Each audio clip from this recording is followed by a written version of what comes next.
Abby couldn't move her body. She was frozen with fear. She refused to believe this was happening to her. But she had to accept the truth. It was a bold move on her part to allow a criminal to work at a restaurant. With the call, she just had put things in a new light. He left a little over an hour ago, but it was like he was still with her. The smell of his eau de cologne still hung in the shop and shivers ran down her spine. She was about to discover exactly what this man was capable of. Abby Smith had worked in her small Scandinavian restaurant for 5 years. She had put all her effort, time and money into realizing her dream of owning her own restaurant. But this restaurateur had no idea what to expect when a homeless man walked into her restaurant on a cold Monday morning. Abby has worked in the hotel and food industry for 10 years. She was no stranger to long, grueling hours, clique colleagues, and rude customers. That's why when she started her own business, she knew it was for the best. Throughout her decades-long career, Abby thought she'd seen it all. But she never knew what was in store for her on a Monday morning. Abby woke up at 5 o'clock sharp. It was another Monday morning and another day at the restaurant. She rubbed her tired eyes and was showered. She thought it was going to be a perfectly normal day. But she was so wrong. Abby arrived at work to start a busy day. She wiped down the surfaces, prepared the food, and opened the front to start the day. Then suddenly a homeless man appeared and entered the restaurant. Abby could not imagine how this meeting would turn out. "Sorry," said the homeless man. His voice was low. "I'm Ricky. Do you have any spare change?" Abby looked at the homeless man and saw sadness in his eyes. "You have a job?" Abby asked bluntly. Ricky was taken back by what she said. "No, I didn't," he replied, avoiding eye contact with Abby. "I have a lot of crimes, so nobody wants to hire me." Despite the revelation, Abby answered something unimaginable. For some time, Abby had seen the homeless man Ricky hanging around outside in the neighborhood. However, she never saw him get into trouble. It seemed like he kept to himself. So when Ricky walked into Abby's restaurant and asked her for change, even Ricky couldn't have expected her answer. Abby knew she could use some helping hands at her restaurant, so she offered Ricky a job. His face and eyes lit up like a child at Christmas. She asked him to wash dishes and tidy up all day. Ricky went straight to work, and for lunch Abby made him a sandwich. But when she handed it to him, he snatched it from her and darted out of the restaurant like a cheetah. Abby's heart sank as soon as she saw Ricky running out the door, so she chased after him. Around the corner, she saw that he had given the sandwich to another homeless man. He soon made his way back to the restaurant, and Abby's heart warmed at his kind gesture. But she had no idea what was to come. Throughout the day, Abby tried to get as much information as possible about Ricky and his life and past. He told her he was from Puerto Rico, but other than that he was quiet and seemed hesitant to open up. What was he hiding? Since the restaurant wasn't bringing in enough money, Abby knew she couldn't keep Ricky permanently. Times were tough and Abby was struggling to get by as it is. So at the end of the day, Abby said goodbye to Ricky. She thought it would be the last time she would see him, but she was wrong. But the day after, and for the next 2 weeks, Ricky showed up at the restaurant ready to start his shift. Like clockwork, he appeared at the door, his smile shining through the glass. Abby eventually paid him, but what he did next left her speechless. You see, as soon as Ricky got his salary, he went and bought a sandwich at Abby's restaurant, and of course she gave him a staff discount. She said goodbye to him and began to close for the day. She considered keeping it permanently and cutting it somewhere in stores. But then, just as Ricky was leaving, Abby received a phone call that changed everything. Abby was ending what seemed like an endless day when her phone rang. She answered, but she didn't recognize the number. She hesitantly took the call. She had no idea what was coming. "Do you know Ricky?" asked a deep, stern voice.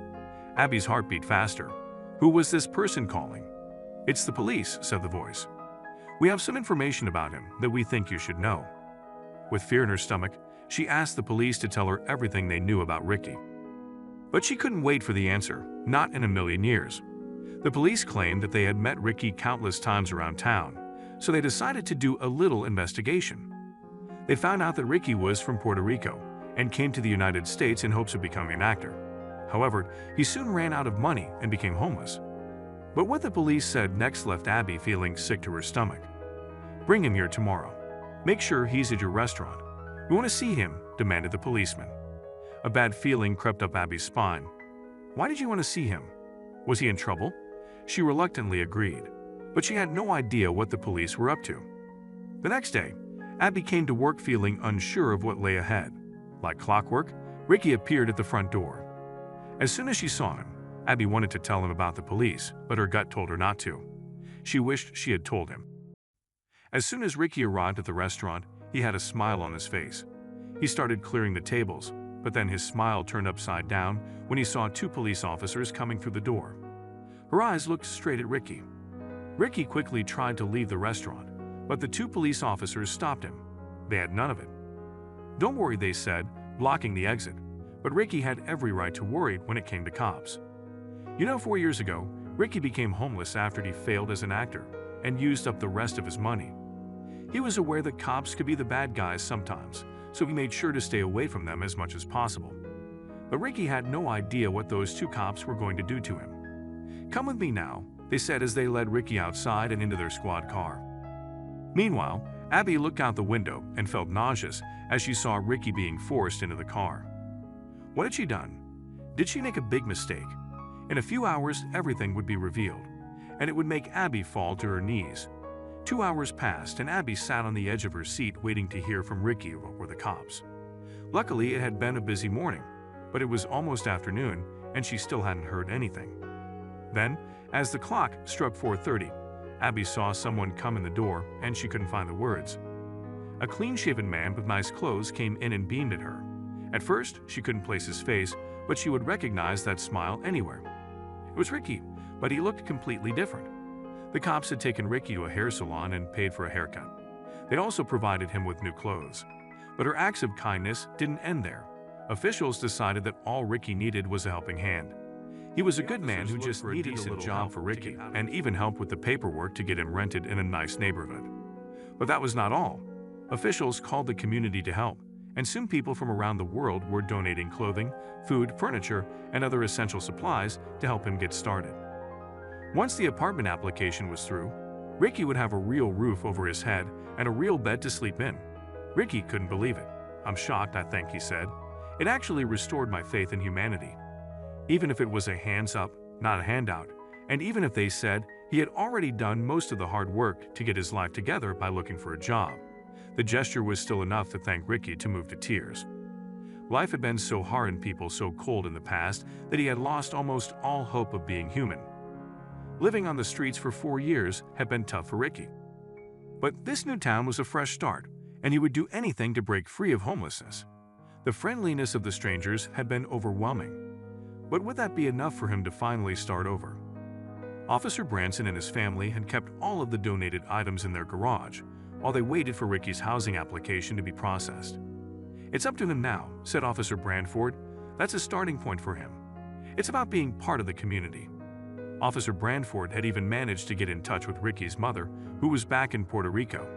The two met via video chat for the first time in 4 years. Ricky was so grateful to the officers and Abby for helping him when he needed it so badly. He had a home, a caring community, authority figures who genuinely cared about him, and the helping hands that would finally give him the future he dreamed of.